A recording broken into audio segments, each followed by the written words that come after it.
Hi, good morning, and welcome back to my channel. And I took a look at my video that I posted yesterday about the Spanish knits, and oh my goodness, I'm so glad you liked the clothing. And I gotta apologize, that was a super long video, but yeah, I got so much good feedback, and um, and I thought about it and I'm like, number one, I'm definitely going to make videos in the morning time where I am energized and refreshed and not so forgetful. I'm 43, and believe me, the struggle is real when you look at memory and and just like how quickly, you respond to certain things. And after I would say 4 p.m., I'm just like a zombie. And I'd rather do like physical activity than, do anything that requires thought. So, yeah. So, mornings are definitely going to be my video making time. And so here we have baby Mara. She's going to be our little model for today. And she's going to try on her first very special Christmas outfit.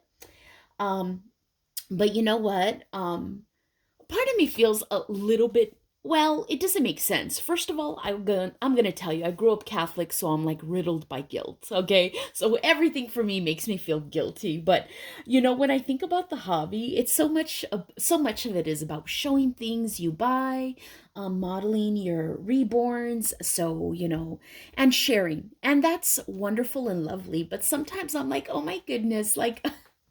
I get on video and I basically say, "Oh, this is what I bought."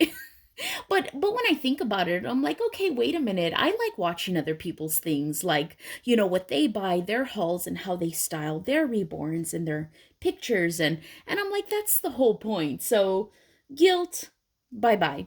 But I also did want to kind of go into not too much, but why I like Spanish knits and why it's kind of important for in my family and in our tradition, in Hispanic Latino tradition, and yeah, share a little bit about like my background.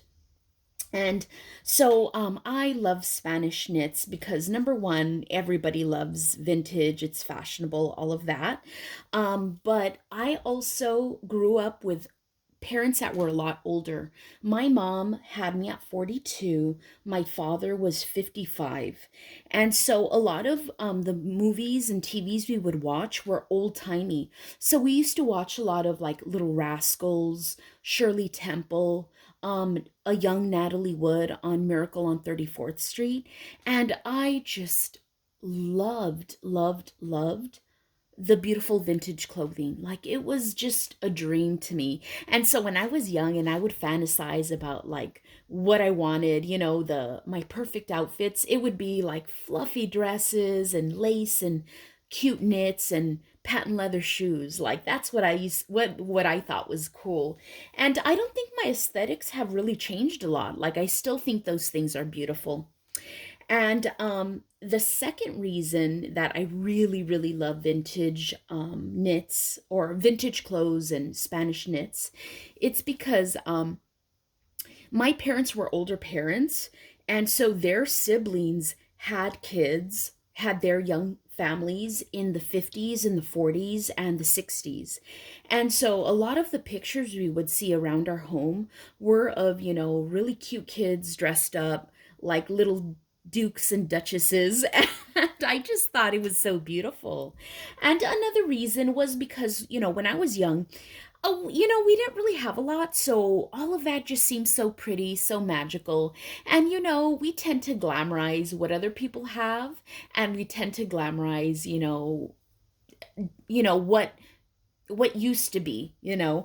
And so yeah, so today I'm going to share with you a little bit of some family pictures of some kind of cool vintage outfits. And so I also want to say that in the Hispanic Latino tradition, it was very common. I'm not sure. I mean, it's not so common now. I think most modern families, buy their own clothes. But back in the day, and I think this was true for like most cultures and countries, especially in rural areas, We used to make our clothing, so buying from a store was kind of more of the exception than the rule. And although I gotta say in my direct line it was different, and I'm gonna kind of show you and a picture of my grandparents. And so we had a lot of these pictures around. And this is my grandmother, Maria. And this is my grandfather, Alberto. And so my grandmother, Maria, she was really the exception to the rule. Unlike other women of her time, I don't know if this was good or bad, but, her sister and her mother, for example, used to sew. They used to can their own vegetables, have their own vegetable garden, basically everything that hipsters do today and everybody thinks is cool. How many Instagrams and TikToks are about doing those things? But my grandmother Maria was a tomboy ever since she was a young girl, and you can kind of tell in this picture, like, my grandpa looks like the dandy. And they were childhood sweethearts, and she for the most part chased him. She was in love with him forever. And she, that's her wedding picture. That's a very simple wedding dress. She was so much not into fashion, and but they got along. And my grandfather really loved it because she was hands-on. She was just as much of a cattle rancher as he was. And they were from a small town in Mexico, in Chihuahua, Mexico. And he loved it because she used to help with all the hard work. So she'd come home from a day's work, real grimy, and she did not like being in the home. She did not like cooking, cleaning, tending children. And she always had this famous saying. They would ask her, they would say, Doña Maria, are you going to cook this, or are you gonna make this or sew this? And she had this saying that said, no, I like my things ready made. And so my grandfather would really work hard to get her help around the house, to keep things tidy, to take care of the children while she helped him. And that got passed down to my mom. Like, my aunts were not like that. They actually really hated that my grandmother didn't teach them a lot of those skills, like even doing their hair, or making their clothes and dressing them nicely. So while their cousins look like beautiful Victorian children from a perfect family, they look more like the the kids you would see, like the street urchins you would see in those documentaries of like the Industrial Revolution. I'm exaggerating, but there are some pictures where, all the kids, all the little girls have beautiful braids and dresses, and then there's my aunts. So yeah, so she tried her best, but she just was a woman who did not fit into her era. And so, so that's her there. And so now I'm going to show you a picture of my mom. And my mom was born in 1934. And my grandmother loved my her children, of course. And where what so she liked ready-made things, like I had mentioned. And so what she used to do is she used to have she used to basically have her brothers. My grandmother used to have her brothers and her male relatives, and my grandfather, of course, go to the nearest city border town, which was Juarez, Mexico, or they would cross over really easily to El Paso, Texas, and they would buy their supplies there. It would be their clothes and whatever they couldn't get in their small town. And their small town was super rural. And that's what surprises me about these pictures because, like most people who were living in rural places around the world in the 30s, there wasn't indoor plumbing, they didn't have very good roads. And so it surprises me that they're able to create this very beautiful, lovely life for themselves, through a lot of hard work and a lot of labor. And so when I see pictures like this, I thought, oh wow, they had like my mom told me they had this town photographer. They were a married couple, and whenever someone wanted to take pictures, which was something that was, very costly, very expensive, and it was a very special tradition, you would go to this couple, and their name escapes me, but this is my mom here. And I really love all the pride they took in their dress. So I just think she's just absolutely beautiful. She looks like a little woman, her little face, and she has a beautiful flower in her hair and her dress. And she has a little locket, a little pin here. And just all of that detail is just beautiful. And this is her favorite cousin. They were both tomboys, and she also has, the flower in her hair and all the pretty ruffles. And, and this is my great grandmother. And she looks very stern because that was the fashion of the day to look very stern in your pictures, of course. But she was actually a really bad influence on both my mom and my aunt because they used to go to her house. And of course, she used to give them tons of candy, but they also used to smoke. So so my mom and her grandmother and her cousin used to basically smoke at about 10 years old, occasionally, and they used to drink coffee together and, eat candy, and I just thought that was hilarious. And so she would spoil them a lot, and she was a very loving lady, very wise for her age. And so my love of, antique clothing really came from, seeing these family pictures and seeing them all dolled up, and, everything just looks prettier and more elegant in black and white. And I'm going to show you one more picture. And this is a picture of both my great grandparents. These are my grandfather's parents, and this is my grandfather's brother, and I just love his outfit. And when I look at it, it looks like a hand-me-down, but he just looks so great. And again, you knew this was a special occasion. All the clothes were handmade, and I actually have an outfit for August, his Christmas outfit.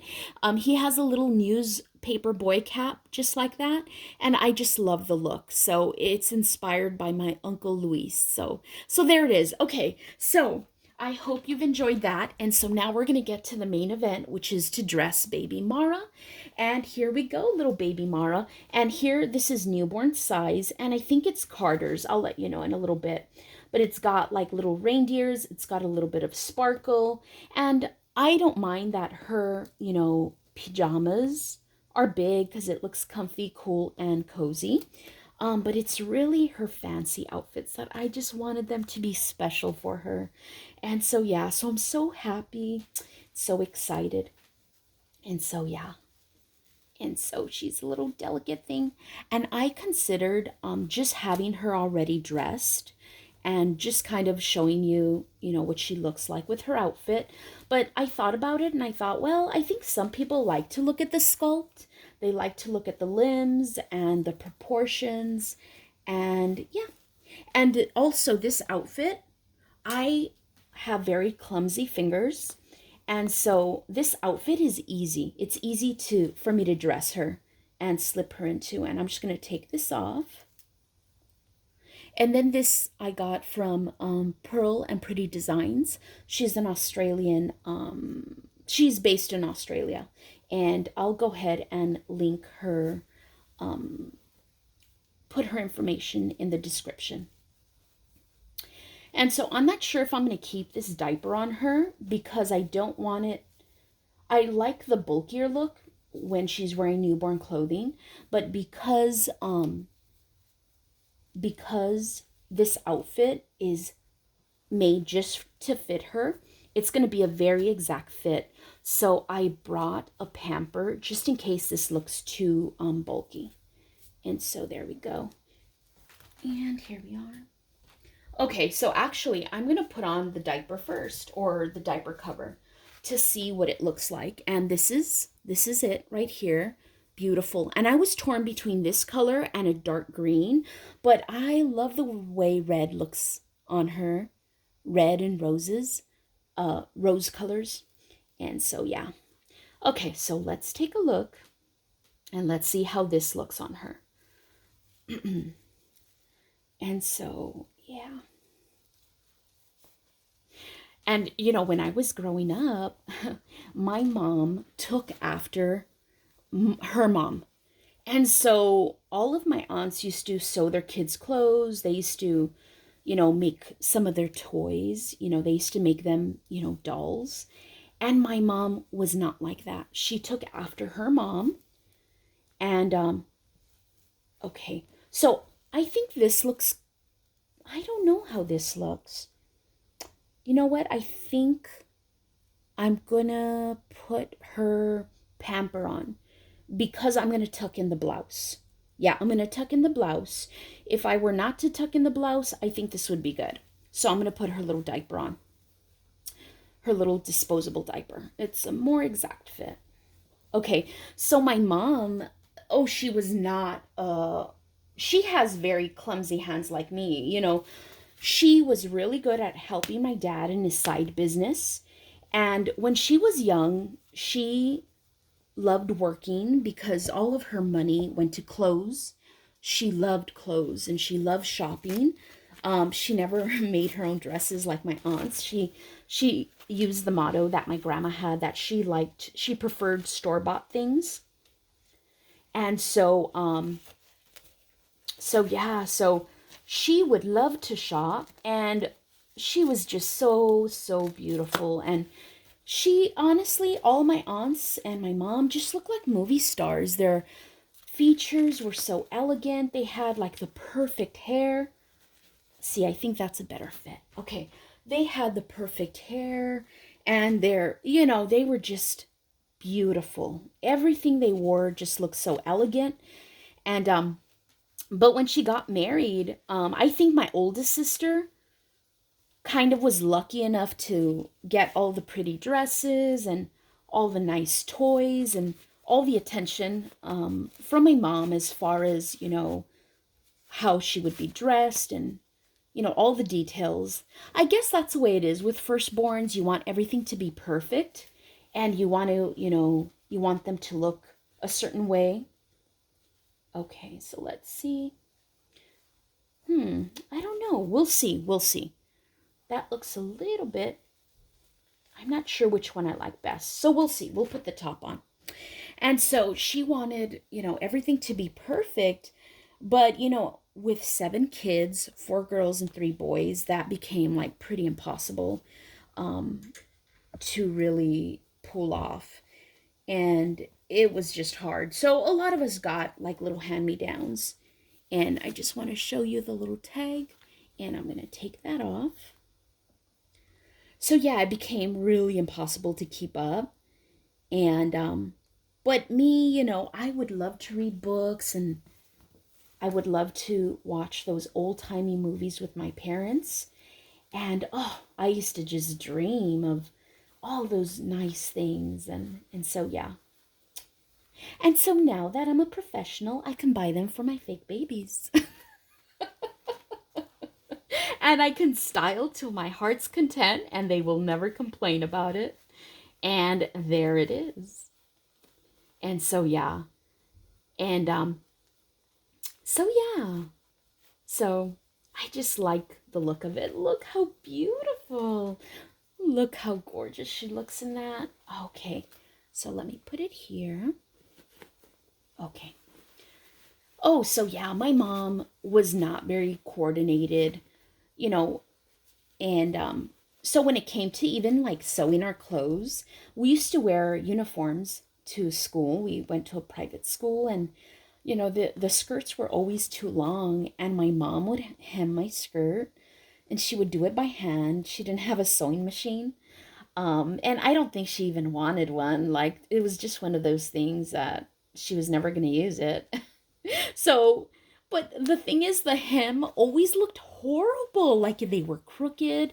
And I would always look, and I was only a little girl, but I would know, like, I would look at my classmates' hems and and I would look and I would be like, this just feels wrong. And so yeah, so my mom was not that kind of mom. Look how gorgeous she looks. I just love the way these colors offset her hair, her skin tone. And I love this ruffle collar so much. It's playful, it's fun, it's elegant, and I just love the way she looks in it. And so, you can wear it out, but I'm going to tuck it in. So let's see how it looks tucked in. And, if the bigger, bulkier diaper looks better, I'm not going to torture you and change it out. I'll probably just change it out for the photos that I post on Instagram. And then we'll just leave her the way, whatever happens. So yeah. Now, I'm kind of torn because I have perfectionist ideals, but I don't want to work. I don't want to work that hard. I don't have kind of like sometimes I just say, that's good enough. And maybe I have perfectionist ideals, but I'm like, am I really going to do it? No. So I'm a little bit torn between, kind of being like my mom, where it's like, that's good enough, and wanting things to be perfect. So yeah, or not perfect, but just, I guess your image of what perfection should be. And so here we go. So let's see. And here she is. How beautiful. And I'm just going to kind of let it come up, pop out a little bit like that. Here we go. So what I think I might do is I think I might put on the other diaper on her, because I think the bulk would be okay. But I'll wait till after I take pictures to change her out of the diaper. Okay, so here she is. Okay, and so now she has her little booties. And I love how everything matches. When I was young, sometimes my mom would dress us in dresses, of course, to go to church for special occasions. But, depending on the time of year, if it was early enough in the year, we probably had like some Mary Janes. But if not, maybe all we had were tennis shoes. So one thing I used to not like is having to wear my dresses with tennis shoes. And so now when I dress my dolls, I love that I can have, shoes that match and all of that jazz. And so it's really nice. To me, honestly, having my dolls is like parenting my inner child. It's like parenting my younger self. And and it's artistic, creating something beautiful, putting together kind of like a vision for someone, kind of like a dream. And picking out the clothes, posing, and taking the photography. It's all part of the hobby. And, it's lovely. It's lovely. It's calming. It's soothing. And it does take creativity to combine the clothes and the doll and all the props. And so, yeah. And, we're putting something beautiful out in the world, when there's so much ugliness and so much bad news. And so, yeah. Okay. And so this is a little hat.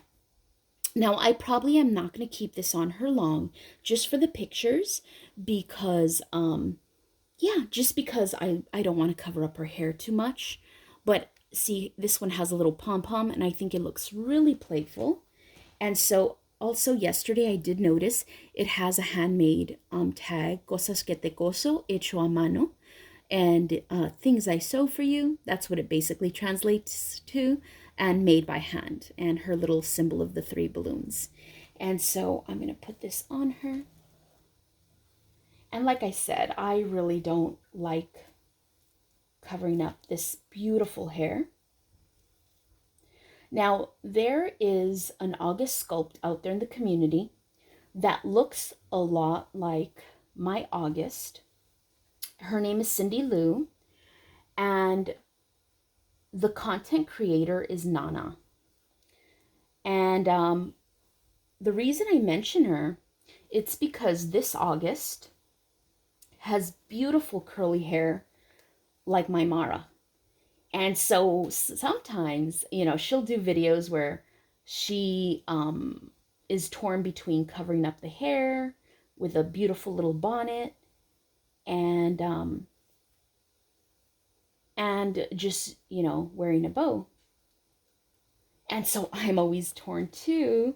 Well, I'm torn with this one because her hair really is her glory. Aurora did an amazing job choosing the style and also the type of hair she chose. It just looks amazing. And so here she is. Let's see. Oh, let me see. Let me pose her just right. Here she is. Part of me doesn't want to cover up her hair. That's why but just for now and for the pictures, I think it'll be fine. And there she is. What do you think? And let me cover up that curl. On video, it doesn't look all that great. No. Let's see. Let's leave a little bit of her hair peeking out. Or, well, that's good enough. So there it is. What do you think? And so here we are. I hope you enjoyed the video. And let me give you a close-up because sometimes I get scolded because they say, well, you didn't show the baby. Like when I did my morning walk video, well, there was one viewer, and I get it, was like, you showed your cat more than you did your babies. And it brings me to my first box opening video. And there were a few people. Now, that was made a year and a half ago, and I had no idea. I mean, I still have no idea what I'm doing. I'm just going along with it, right? Making it up as I go along. But I remember there were a lot of people that said, hey, you spent so much time on the clothes, and you didn't show the baby. And so here she is, my little baby Mara. And let's see if I can get her in the full frame. And here she is. And you know what, gents, ladies and gents, there will be plenty of pictures on Instagram, but here she is. And I can take more care to show her and to pose her in all these great ways and capture all the details. So I hope you enjoyed my long-winded video, like always. And I hope you enjoyed my stories. And look out for pictures of this beautiful little elf on Instagram, and I will have plenty of photos there. And my handle is Dolls and Kitties. Okay, so I hope you have a great morning, and yeah, and I will see you probably later on today. Yeah, okay, bye.